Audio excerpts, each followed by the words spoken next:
Ainda, claro, seguimos falando muito de eleição, dos resultados ontem, da disputa de segundo turno, não só aqui no caso de São Paulo, a disputa federal também. Quem se junta a gente a partir de agora é o Murilo Hidalgo, que é diretor da Paraná Pesquisas. Murilo, bom dia para você, seja bem-vindo aqui ao Band News São Paulo, primeira edição de hoje.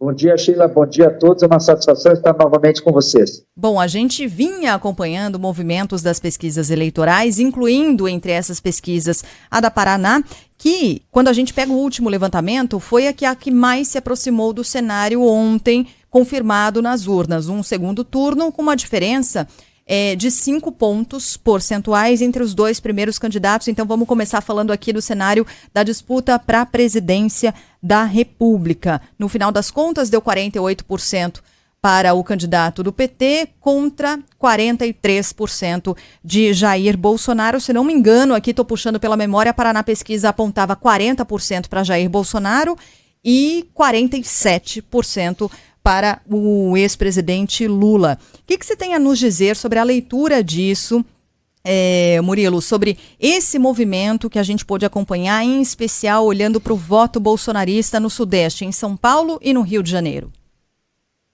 Olha, Sheila, a Paraná Pesquisa, junto com o Grupo Bandeirantes, a gente realizou diversas pesquisas esse ano em vários estados do Brasil e as nacionais também.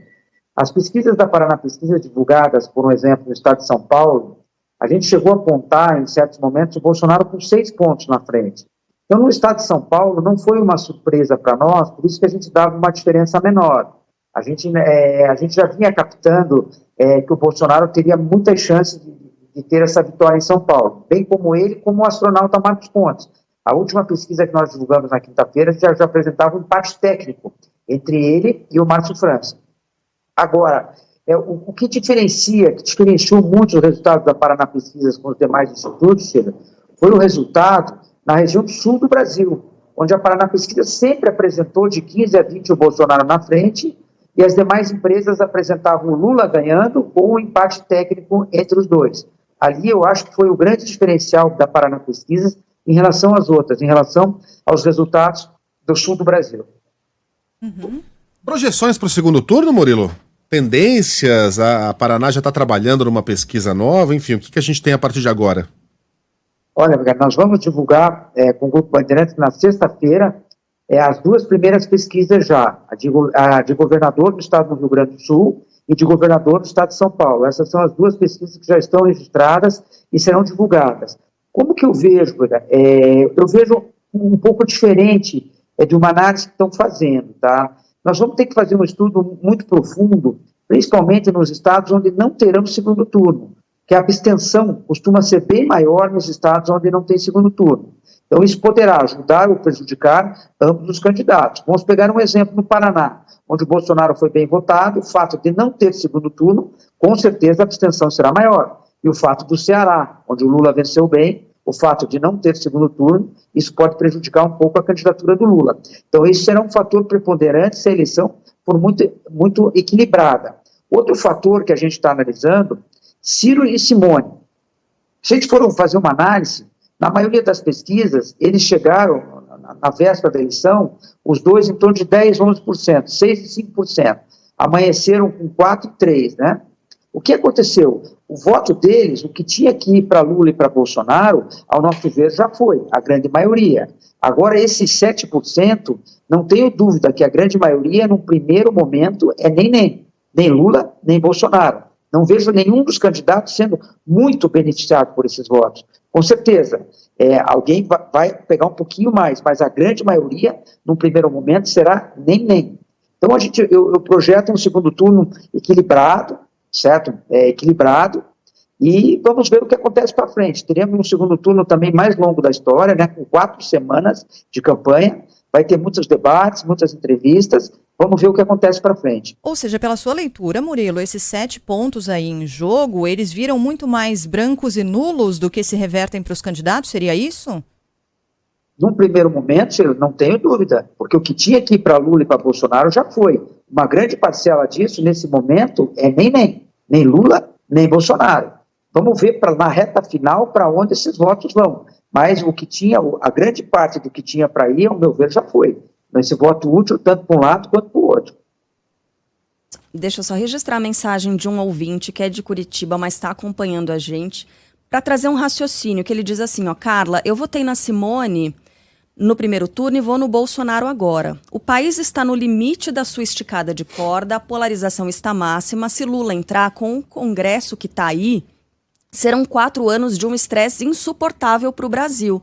Então fica aqui uma linha de raciocínio também para a gente levar em consideração daqui para frente, né? Eleitor da Simone seguindo com o Bolsonaro. Murilo, eu queria perguntar com relação... Desculpa, quer fazer uma consideração sobre isso? Uma coisa também que leva em consideração no voto do Ciro da Simone são os votos regionais, onde cada um teve. É uma outra análise para ser feita. Os votos da Simone na região sul do Brasil, centro-oeste, tendem a ser mais Bolsonaro. Os votos da Simone no Nordeste tendem a ser mais Lula. Essa é uma outra análise no primeiro momento a ser feita. Certo. Eu queria te perguntar sobre o Tarcísio de Freitas, porque ele não foi, parece que não foi captado pela grande maioria das pesquisas, né? E aí Paraná também nesse meio. O eleitor se decidiu na última hora na sua avaliação, Murilo? O que aconteceu? Ao nosso ver, houve um enfraquecimento, principalmente com a divulgação das últimas pesquisas, dando uma vitória para o Tarcísio. Não tenho dúvida que houve voto útil do eleitor do Rodrigo para o Tarcísio. Não tenho a menor dúvida, levando em conta que pelos cruzamentos das pesquisas, o eleitor do Rodrigo votava muito mais no Bolsonaro do que no Lula. Então fica muito claro que houve um voto útil desse eleitor optando pelo Tarcísio. Ou seja, uma força do antipetismo muito grande em São Paulo? Com certeza, não tenho dúvida que nesse momento fica muito claro isso, pela própria vitória do Bolsonaro no estado de São Paulo, que poucos acreditavam, né?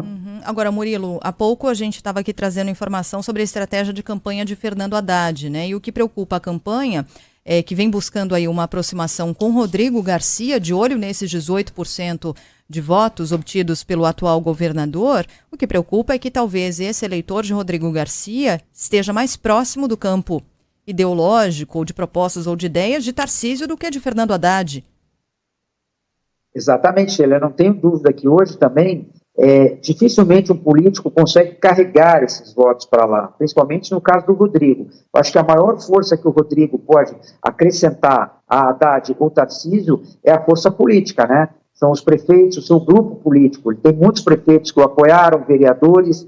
Isso eu acho que tem um peso maior propriamente dito do que ele vai carregar o seu eleitor. Mas se eu dissesse no primeiro momento, o eleitor do Rodrigo tende a mais ser Tarcísio.